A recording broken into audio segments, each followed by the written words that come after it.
warahmatullahi wabarakatuh.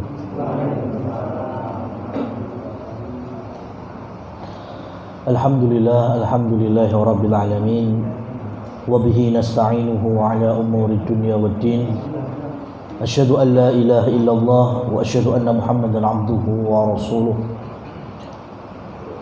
Amma ba'du fa inna asdaqal hadithi kitabullah wa khairal hadi hadi Muhammadin sallallahu alaihi wa alihi wasallam wa syarrul umuri muhdatsatuha fa inna kulla muhdatsatin fid dini bid'atun wa kulla bid'atin dhalalatun wa kulla dhalalatin finnar.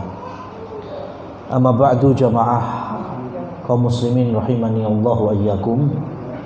Alhamdulillah atas anugerah Allah kita dimudahkan pada Kamis malam Jumat pekan ini untuk kembali bermuajahah, majlis ilmu, lebih tepatnya pembahasan tata cara ibadah kita sehari-hari, fiqhul ibadah, dari kitab yang menjadi acuan dan pedoman kita, yaitu kitab Minhajus Shalikin. Dan insyaallah kita akan melanjutkan pembahasan pada malam hari ini, yaitu babu nawaqidul wudu, yaitu pembahasan terkait dengan pembatal wudu. Dua edisi yang lalu kita telah membahas bagaimana sifat atau tata cara wudu Nabi SAW.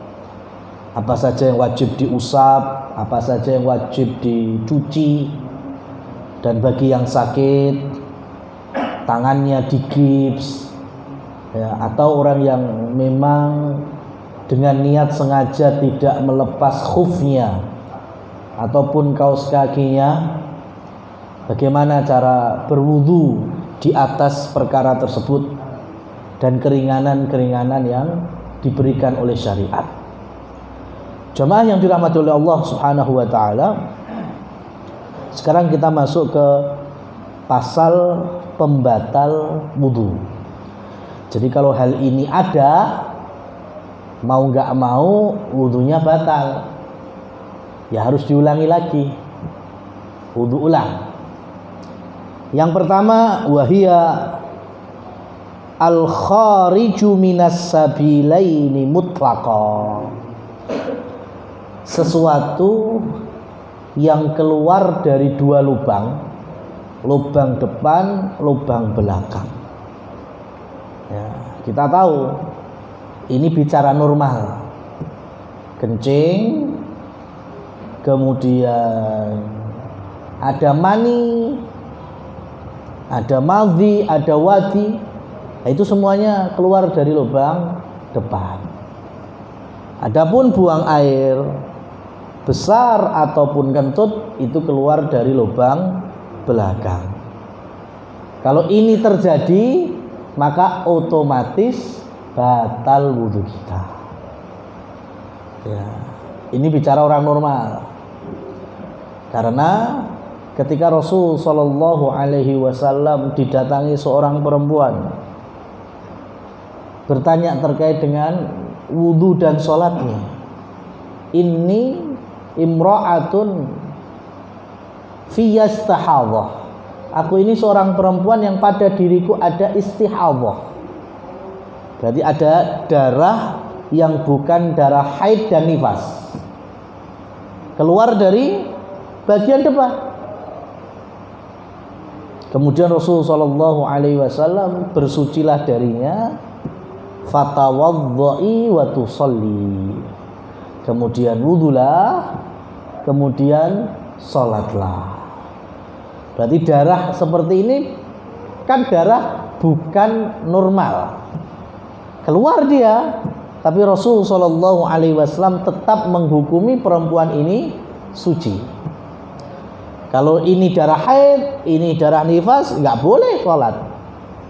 Tapi Rasul SAW memerintahkan, yang penting sebelum sholat, sebelum wudu kamu cebok, ya, kemudian engkau pakai pembalut atau sesuatu yang bisa menjaga darah dari tempat sholat, wudu dengan baik, sudah sholat. Ya, berarti terhukumi suci. Padahal ada darah yang keluar dari bagian depan. Ya, maksud dalam keterangan ini, segala yang keluar dari dua lubang depan dan belakang ini dalam kasus normalnya. Kencing, ya batal berarti wudunya. Keluar mani, keluar mazi, keluar wadi, semuanya membatalkan wudu. Ya. Bahkan diantaranya seperti keluarnya mani mewajibkan gak cuma wudu, bahkan sampai mandi. Berikutnya waddamul katsir wa nahwuhu, darah yang keluar banyak. Darah yang keluar banyak. Kenapa beliau As-Syaikh Asy-Sya'di memberikan keterangan al-katsir itu banyak? Karena kalau sedikit itu para ulama berangkat dari pengalaman-pengalaman para sahabat, tidak masalah digunakan untuk sholat. Bahkan darah secara umum, baik itu sedikit atau banyak, para ulama bersilang pendapat. Beliau di sini yang penting banyak, batal sholatnya. Kira-kira kalau mimisen bisa banyak apa bisa dikit? Ya. Jadi yang tahu banyak dikit siapa? Kalau versi saya, sak gelas titik nih. Ya. Kalau ternyata orang mengiranya segelas banyak, jadi beda-beda. Maka kita ambil pengalaman para sahabat. Sahabat radhiyallahu anhum, mereka di belakang Nabi SAW berjuang toh nyawa dalam kancah jihad fisabilillah. Mereka menemani Rasul dalam perang Uhud, perang Badar, perang Hunain, perang Tabuk, dan perang-perang yang lainnya, perang Ahzab. Itu sahabat di antara mereka perang itu yo getien. Enek sing kena pedang, ketujuh tombak, panah. Kira-kira berdarah-darah apa enggak? Darah-darah. Enggak ada sahabat yang sekti itu, enggak ada. Pakai ilmu kebal enggak ada. Wesi ora enek. Ya, enggak ada itu dalam kamusnya para sahabat, enggak ada. Mereka berdarah-darah. Tapi ketika tiba waktu sholat apa enggak? Sholat. Padahal dalam kondisi ada yang terluka. Nah ini ya, memang sejak dulu ada tips atau cara menghentikan darah itu ada. Tapi kan bukan berarti berhenti total. Ada yang mengalirnya kecil, ada luka yang tetap terbuka. Tapi kalau waktunya sholat wajib sampai kapanpun. Meskipun kita dalam kondisi yang penting masih punya nyawa, sholat wajib. Dan itu dialami oleh sahabat. Ya. Kemudian ketika Umar bin Khattab radhiyallahu anhu subuhan ditusuk dari belakang, ditikam tepat pada perutnya, keluar darah.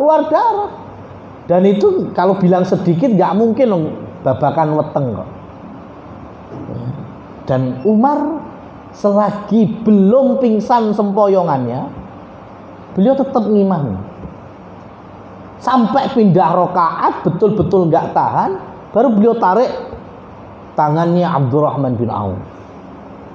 Ya, dari tusuk keluar darah sampai Umar betul-betul nggak tahan, sehingga kemudian geletak di mihrab, beliau masih melanjutkan sholat. Dan beliau sahabat Nabi yang unggul. Ya. dulu setiap para sahabat atau yang menemani para nabi dan rasul biasanya dadi nabi sakwise. Ya. Nabi Musa, Nabi Harun punya santri, punya anak murid yang ikut terus dengan Nabi Musa belajar. Namanya Yusha bin Nun.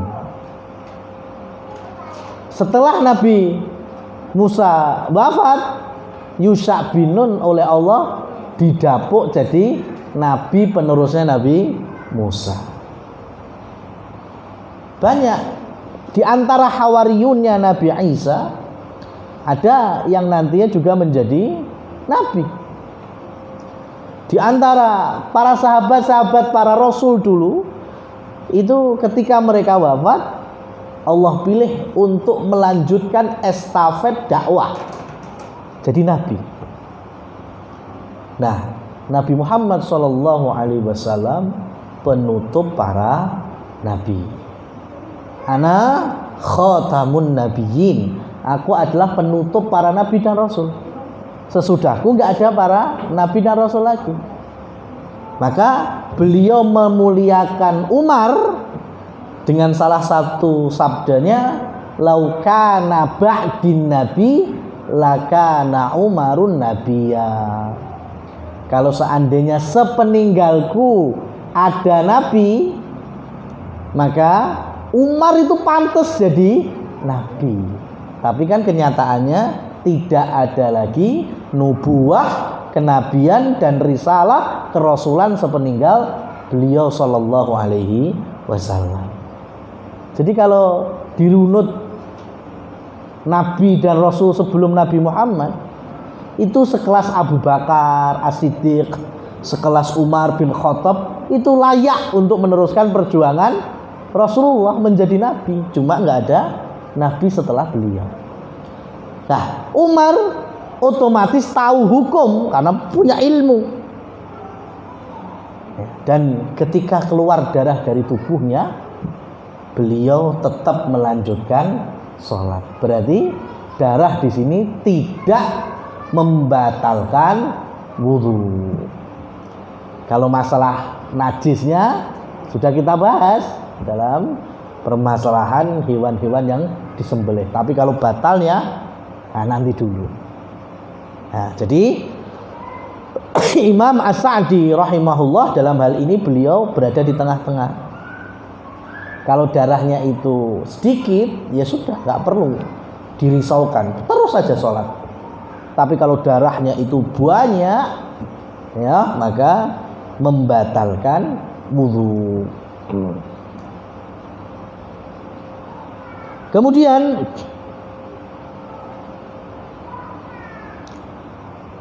alasan berikutnya perempuan tadi ketika mendatangi Nabi SAW dalam posisi istihadah.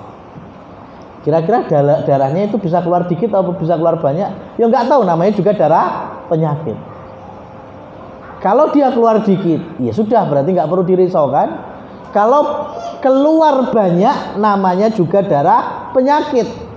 Kita nggak punya kemampuan untuk menghentikan itu. Dokter Yora dan Rasul Shallallahu Alaihi Wasallam tetap memintanya untuk berwudu dan kemudian sholat. Nah, ini pembahasan yang kedua, yaitu apabila yang keluar darahnya banyak. Wasalisu yang ketiga, wazawalul aqli binaumin au ghairihi. Hilangnya akal itu membatalkan wudhu. Apa hilangnya akal berarti? Contohnya edan, gendeng. Ya, orang wudhu 10 menit gendeng, lah itu batal wudhu. Ada apa enggak? Ya Allah, enek ya berarti batal wudhunya. Jangankan batal wudhu, dah rufi'atil aqlam, rufi'al qalam minhu, ya catatan pun terangkat darinya. Wong gendeng, ya mau gimana? Apa yang diharapkan dari orang gila. Zawalul akli, hilang waras ini juga bisa karena khamr, mendem, mabuk. Itu juga membatalkan wudu. Ya, maka dalilnya jelas. Kalian dilarang untuk sholat wa antum sukkara, dalam kondisi kalian sakron, yaitu mabuk. Orang mabuk nggak boleh sholat, wudunya aja batal. Ya, kalau ditanya wudu atau belum, iso jawabannya beda-beda. Kayak wis, enak sing jawab ya urung. Nah, ini kan hilang akal. Termasuk ketika orang habis wudu kepleset, sirai kejedot, semaput. Kira-kira sempet hilang apa enggak kewarasannya itu? Hilang. Berarti kalau sudah sadar mau langsung sholat, dilek nih kon wudu meneh. Karena dia sudah batal wudunya dalam posisi ini. Wis semaput. Ya. Kemudian ini kesabaran kalau kita memang diuji memiliki orang tua yang Alzheimer. Apa itu? Pikun. Nah itu memang Masya Allah, namanya pikun. Kayak gue yorene obati. Ya, Rasul Shallallahu Alaihi Wasallam sendiri yang menyebutkan bahwa pikun itu gak ada obatnya.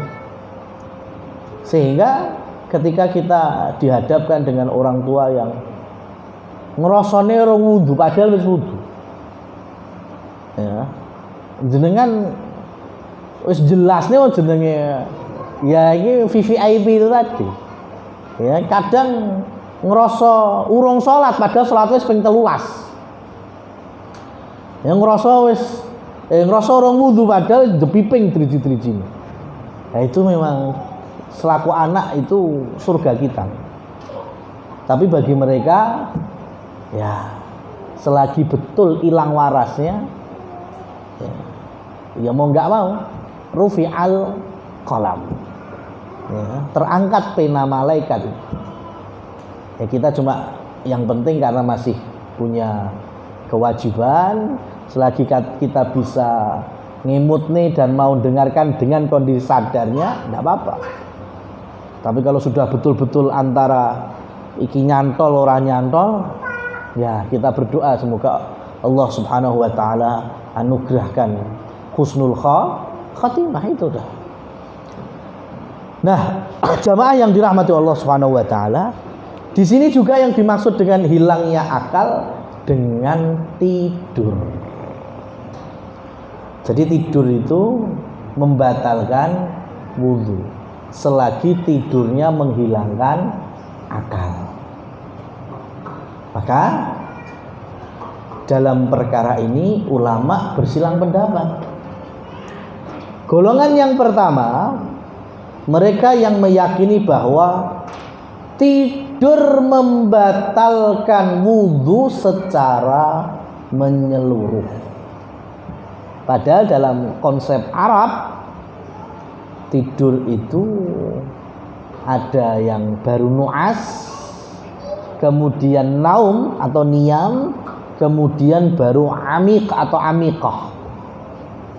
Jadi mulai ngantuk lir-lir, terus tidur, terus anggur. Kira-kira lek sik ngantuk lir-lir, itu kalau ada suara dikit-dikit atau omongan dikit-dikit masih nyambung apa enggak? Masih nyambung. Ya. Tapi ulama di kelompok pertama ini pukul rata semuanya. Sing penting lek jenenge tidur tetap membatalkan wudu.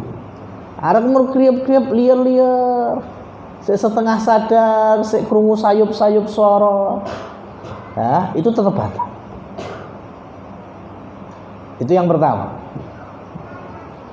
Yang kedua, tidur yang memang bukan waktunya dan tempatnya, ya, itu nggak membatalkan wudhu. Yang jelas wudhu membatalkan wudhu sing turu sing pas panggonane waktu normale. Ya, waktu bengi wae jam 10 bengi sampai jam setengah 4, jam 3 subuh mamanya, nah itu baru batal. Ya. Atau pas tidur siang, emang urufnya, adatnya manusia di jam sekian sampai sekian tidur. Kalau dia bangun mau sholat asar misalnya, ya tetap wudhu karena terhitung batal. Tapi kalau di luar itu mau tidur dalam bentuk apapun tidak membatalkan wudhu. Nah ini pendapat ini paling banyak disenangi oleh para jamaah Jumatan. Ya kan? Ini paling disenangi. Padahal wis gak mudeng belas gitu. Ya, gak mudeng belas khotibnya ngomong apa. Ya. Ya, digugah betul setelah qomat, tapi nyewante wae. Langsung melu takbiratul ihram. Enggak wudu lagi. Kalau ditanya ada pendapatnya, ini pendapatnya. Ya, kita sampaikan memang ada.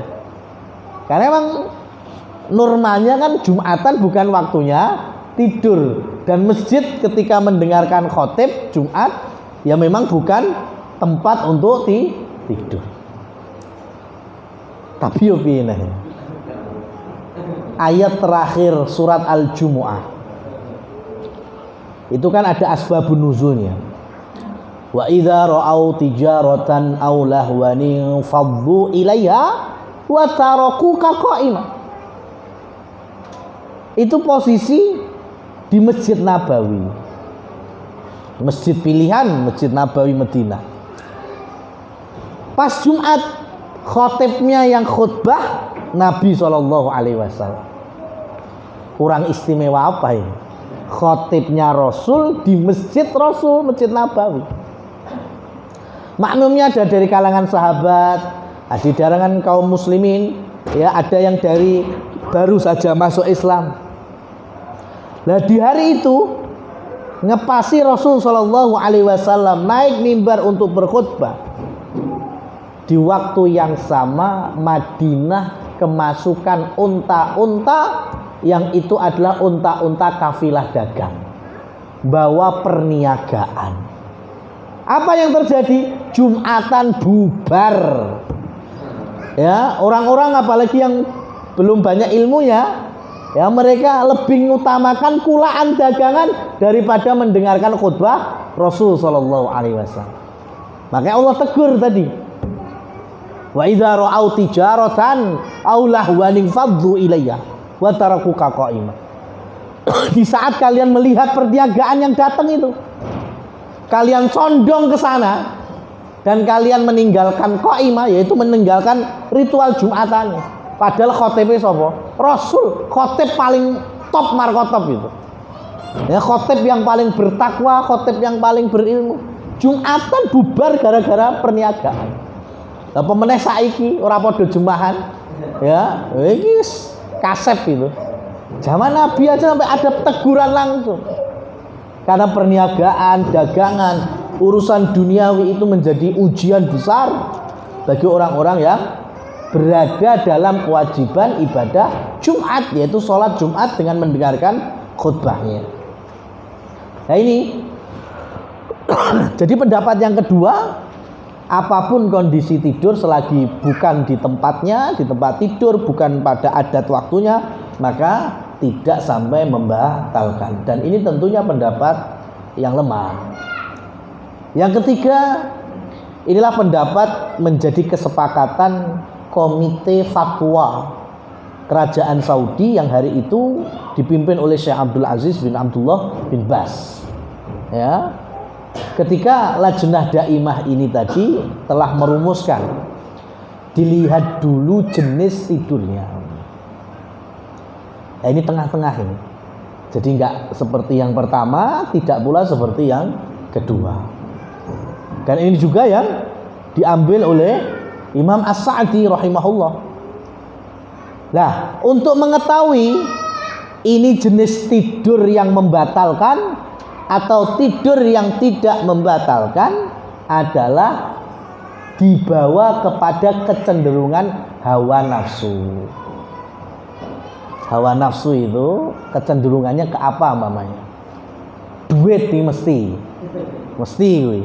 Jadi lek teklak tekul terus dikai abang-abang mudeng ki pira 100. Nah, berarti itu masih belum tidur.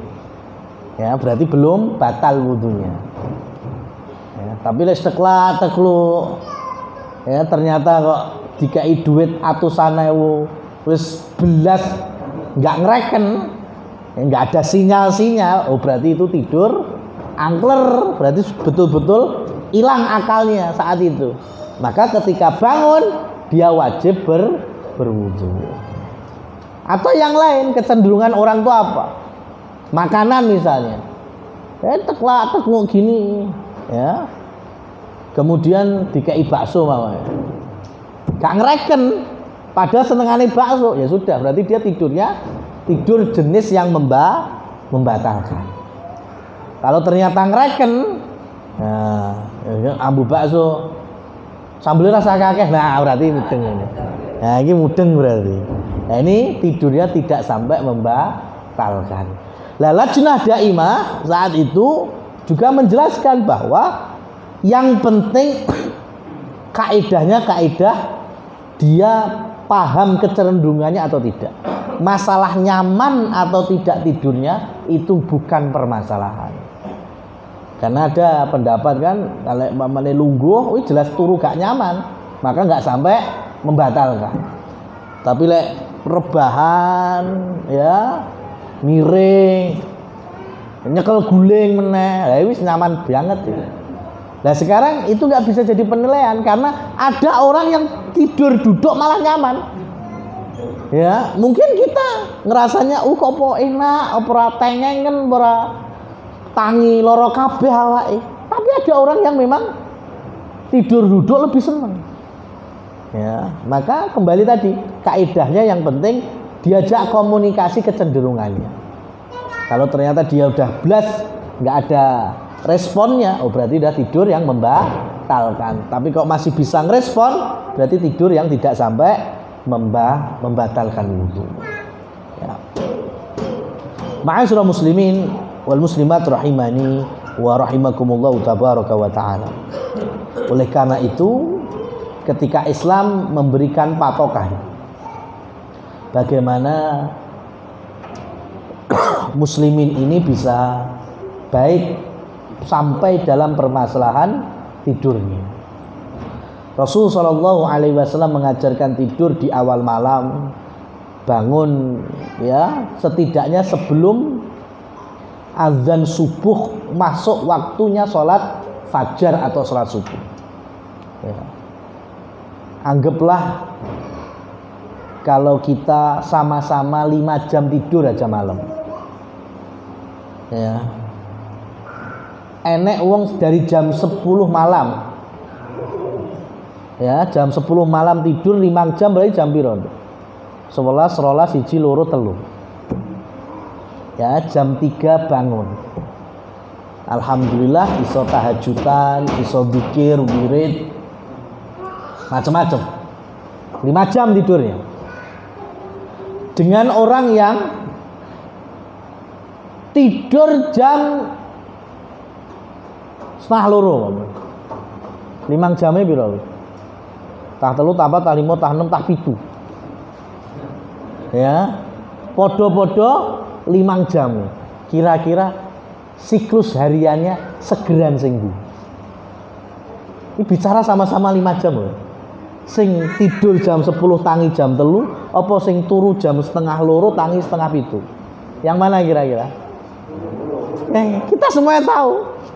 Nggak perlu orang pinter, nggak perlu ahli medis, nggak perlu orang masuk kesehatan. Kita semua aja akal kita berpikir mudeng bahwa yang tidur normal sama-sama 5 jam itu lebih segar dibandingkan yang tidurnya terlambat. Bayangkan jam 1:30 kita baru tidur. Rasul itu udah tahajudan. Ya, katanya kita pengen mengikuti polanya Rasul Shallallahu Alaihi Wasallam. Rasul bangun kita turu urung Mas. Ya, pengen niru terus model apa terus.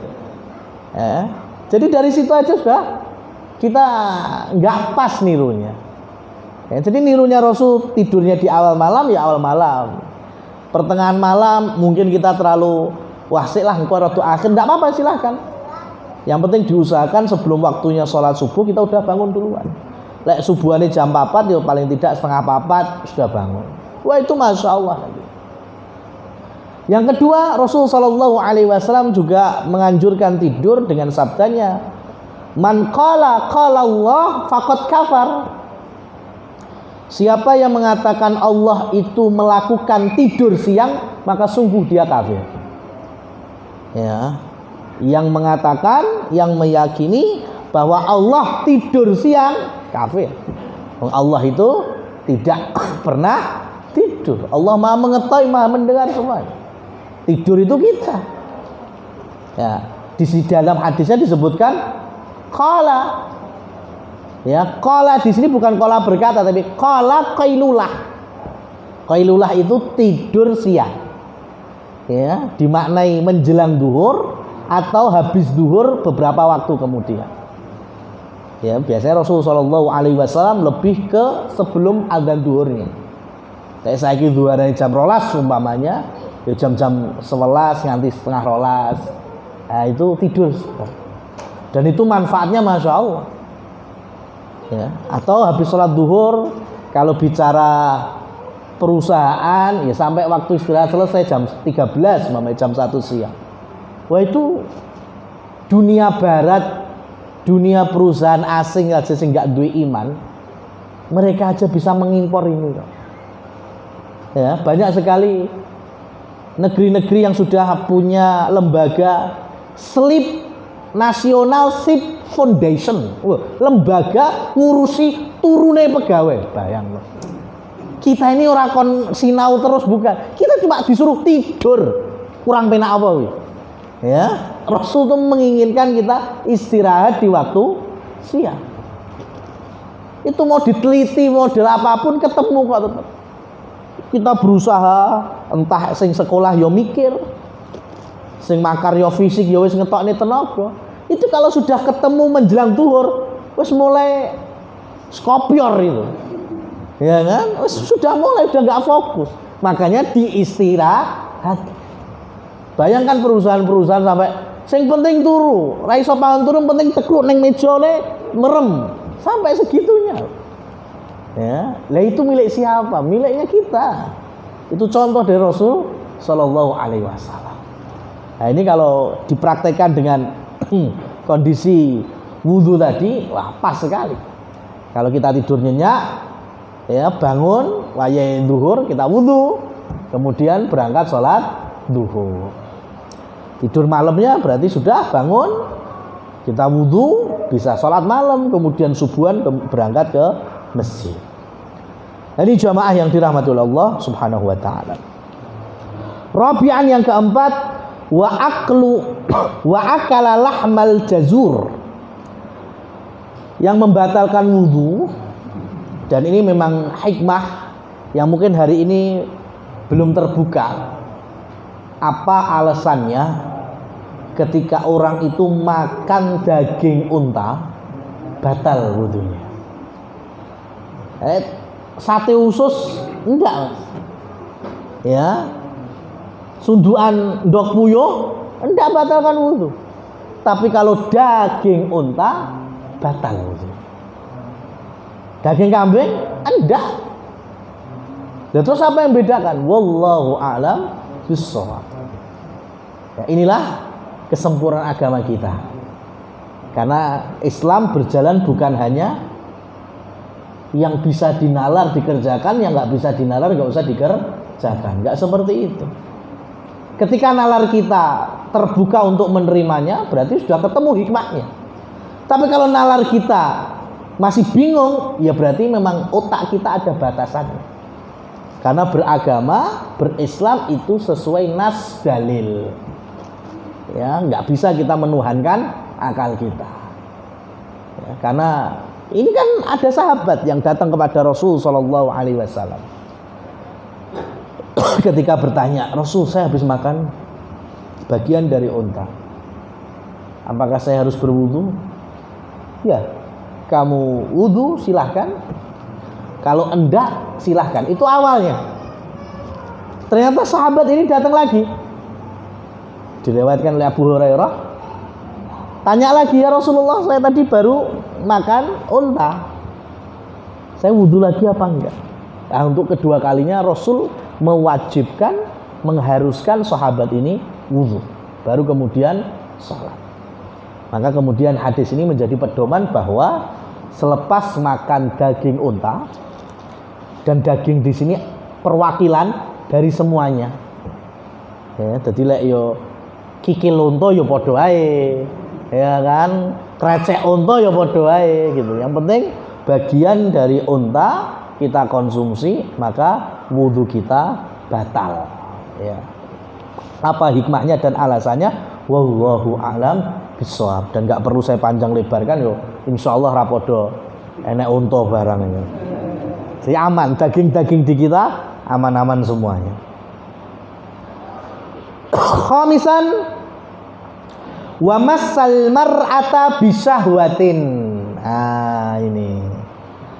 Jadi massa yamussu itu menyentuh biduni hailin, tanpa ada yang mencegah, yang menjembatani, sing nemboki, sing ngalasi. Berarti artinya menyentuhnya itu secara langsung, kulit ketemu kulit. Nah, ketika para ulama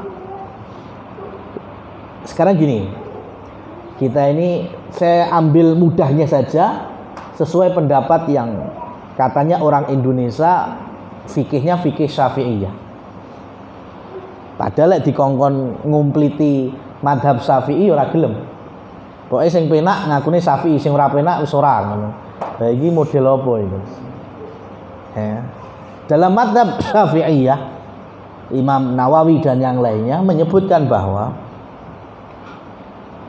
bersentuhan langsung ya antar mahram itu kesepakatan ulama. Ini ulama Syafi'i menyebutkan ijma' para ulama, berarti mazhab-mazhab lainnya juga sama. Tidak membatalkan wudu. Saya ulangi lagi. Bersentuhannya antar mahram ya tidak membatalkan wudu dengan kesepakatan para ulama. Contohnya anak lanang be ibu, mahram bukan? Mahram. Jadi kalau anak lanang pengen budal yang masjid kemudian nyalimi ibu batal apa enggak? Enggak, ini kesepakatan ulama. Makanya sing bilang batal sopo? Kakang Adi, Mbak Yu Adi, ya masih lanang, adik wedok, mbak wedok, adik lanang, mahram bukan? Mahram. Ponakan lanang dengan bulee apa paklik lanang mbak ponakane wedok. Ketika saling punya wudu bersentuhan minim salaman wae. Batal apa enggak? Enggak, dengan kesepakatan ulama. Ya, makanya bilang batal dari siapa itu? Imam Nawawi menyebutkan tidak membatalkan. Antar mahram yaitu orang-orang yang kita dilarang menikahi ya karena ada hubungan nasab, nah, itu enggak batal. Nah terus, suami istri itu mahram bukan? Awalnya kan malah karena enggak mahram akhirnya podo iso dinikahi kan gitu. Nah ini kan antar orang asing, lawan jenis, siji lanang, siji wedok, siji suami, siji istri. Lah disitulah kemudian ulama Syafi'iyah ketika di antara mereka bersentuhan secara langsung baru mereka disebut batal. Ya, tapi belum selesai di sini saya. Ya, jadi umpamane ki padha duwe usaha bareng-bareng buka toko. Ya, sing lanang wudu, ya, kemudian meh budal ning masjid, genti sing wedok sing jaga toko. Ya, salaman akhirnya. Lah ini sebagian Syafi'iyah membatalkan wudunya si suami tadi. Kenapa? Bersentuhan secara langsung. Tapi kalau ternyata si istri ngalaminya di situ ada jedanya, jilbab lebarnya memang ini, ayo. Ya. Ya, akhirnya ada hail, ada pembatasnya. Tidak langsung kulit ketemu kulit. Batal apa enggak? Enggak. Dalam mazhab Syafi'iyah enggak batal kalau tidak langsung. Nah, ini kan ngalami bisa. Ya kan? Kain dengan kulit aman.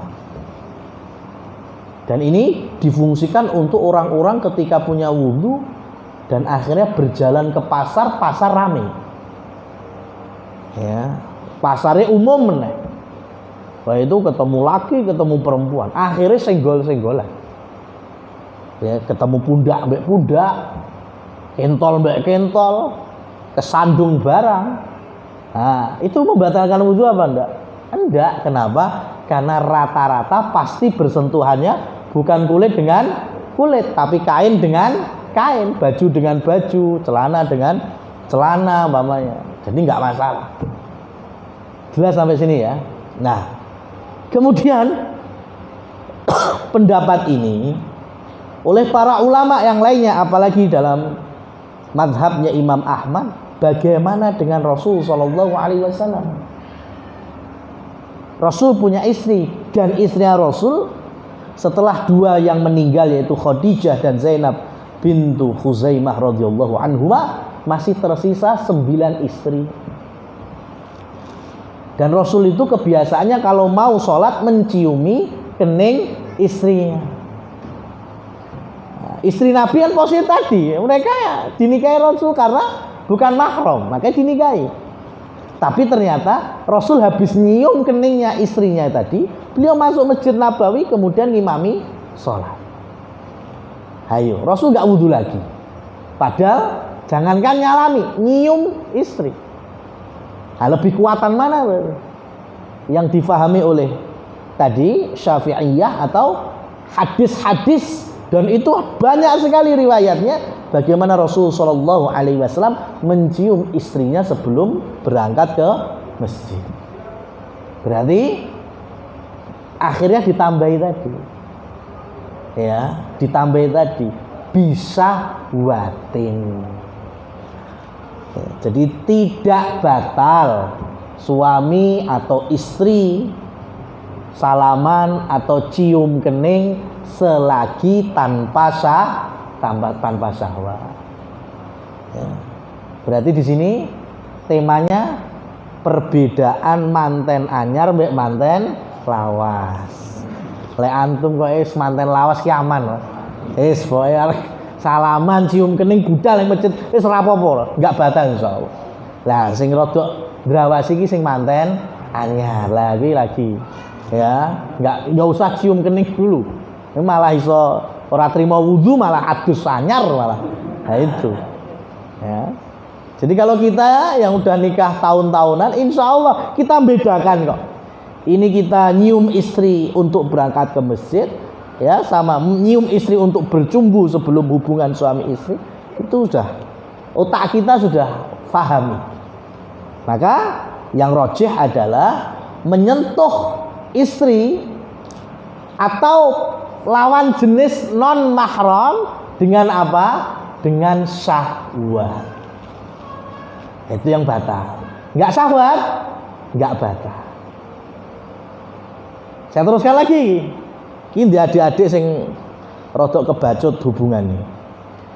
Pacaran. Ya, saya bukan kemudian ngoleh nih pacaran nih kan. Karena kita bicara masalah wudu dan sholat.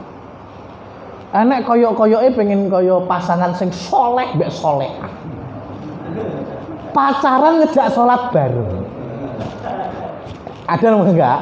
Nah, pacaran sholat bareng. Diimami sing lanang. Pacaran ini temanya pacaran, bukan suami istri Pak. Sholat bareng. Sampai tahiyat. Tahiyat akhir salam. Assalamualaikum, waalaikum. Wah, terus sing wedok, juga tangan selang diambung.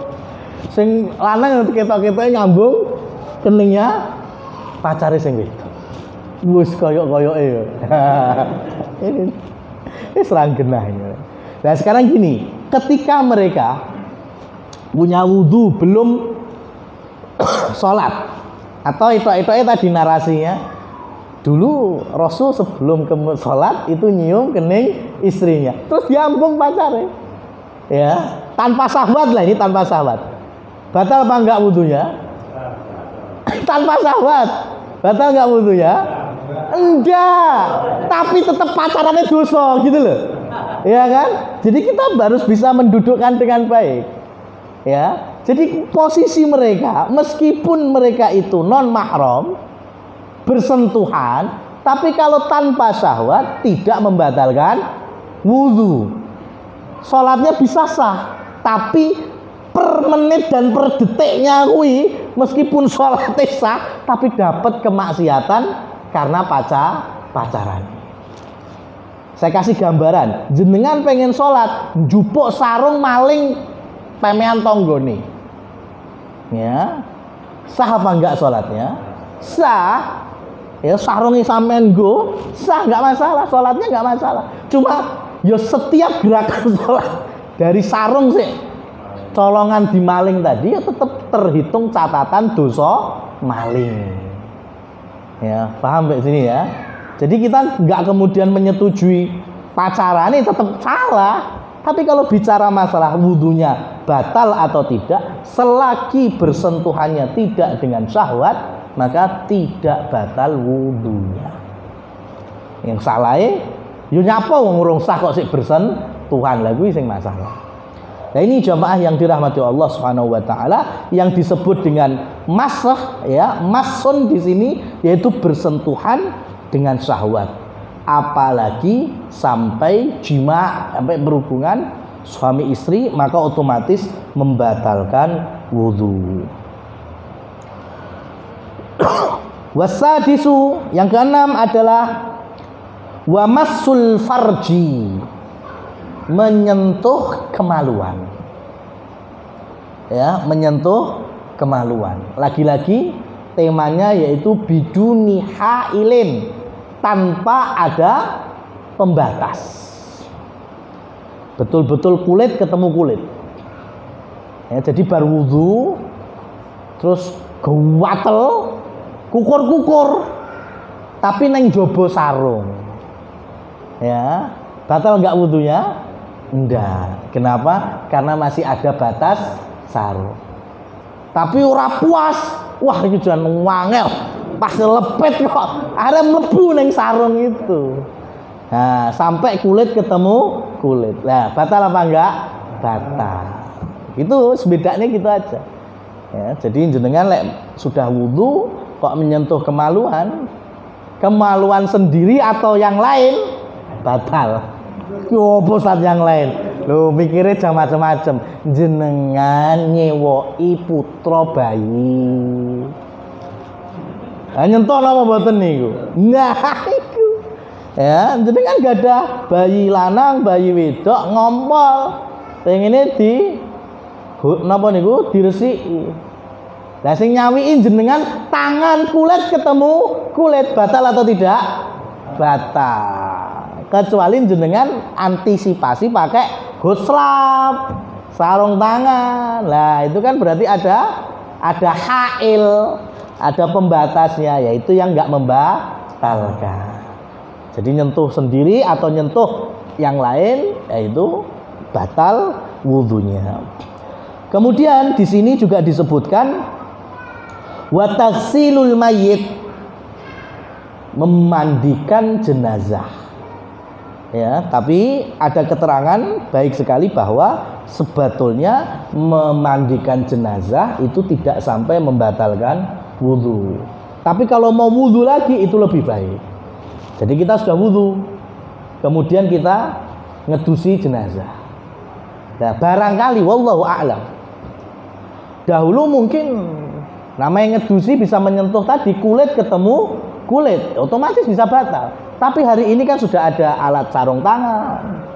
Kemudian bagian sensitif mayit juga ditutupi. Ya, maka kalau seperti ini kondisinya tidak ada kulit langsung ketemu kulit, maka insya Allah aman wudhunya. Tapi kalau mau diulangi wudhu lagi, maka itu lebih baik. Dan yang terakhir yang disebutkan oleh Imam As-Sa'di rahimahullah adalah ar-riddah wa hiya tukhbitul a'mal kullaha. Yang terakhir adalah murtad. Mbuh yo gambarane piye mosok bar wudu murtad iki.